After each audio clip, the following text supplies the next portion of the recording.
কংগ্রেসাল অখিল ভারতীয় স্তর এডুকেশন মহাসংঘ ত্রিপুরা মহাবিদ্যালয় এডুকেশন নিলবাজি জাকমাবাই রাজখরা আগুলি Nazrul Kalakshetra annual general meeting খাইজাখা পান্ডাব নারায় অকরাঙ্গি মানজাকা হায়ার এডুকেশন মন্ত্রী কিশোর বর্মন আসলো পান্ডাব কক সানানি থাঙ্গে হায়ার এডুকেশন মন্ত্রী কিশোর বর্মন ছাকা অখিল ভারতীয় স্তর এডুকেশন মহাসংঘ কাইসা ন্যাশনালিস্ট টিচার্স অ্যাসোসিয়েশন হনে ভারতীয় রাষ্ট্রীয় মহাসংঘ হাকতর নাগমানি রুল তঙ্গ হনেব সাইখানা রাখা হায়ার এডুকেশন মন্ত্রী কিশোর বর্মন রাষ্ট্রীয় শৈক্ষিক মহাসংঘ একটা জাতীয়তাবাদী শিক্ষক সংগঠন তাদের বাৎসরিক সভা সেই উপলক্ষেই এখানে আসা এবং দলীয় রাজনীতির ঊর্ধ্বে উঠে রাজনৈতিক সচেতনভাবে যে ধরনের একটা শিক্ষক কিংবা অধ্যাপকদের ভূমিকা হওয়া উচিত জাতীয় চরিত্র গঠনে এবং দেশ সমাজ এবং রাষ্ট্র গঠনে এই সংগঠন ভূমিকা রাখে।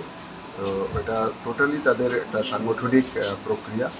প্রতি বছরই এই ধরনের সভা হয় এবং এই সভা থেকে আমাদের শিক্ষাঙ্গনে রাষ্ট্রবাদী বিচারধারার প্রচার এবং ছাত্রছাত্রীদের মধ্যে রাষ্ট্রীয় চরিত্র সম্পন্ন ছাত্র সমাজ গড়ে তোলা, এটা হচ্ছে মেইন এই সংগঠনের মোটো এবং সেই উদ্দেশ্যে এই সংগঠন কাজ করে।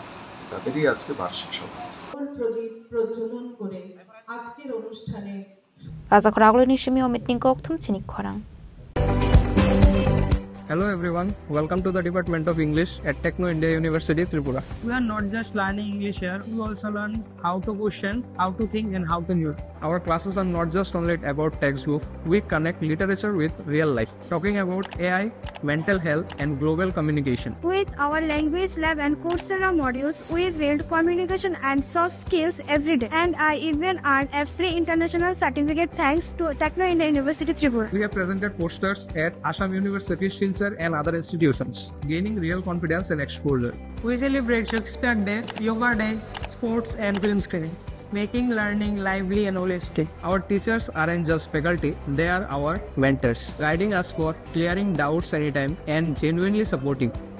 We are studying more than English. Courses from law, management, biology are all part of our interdisciplinary journey. This is more than just a department, it's a journey. From school to university and from literature to life.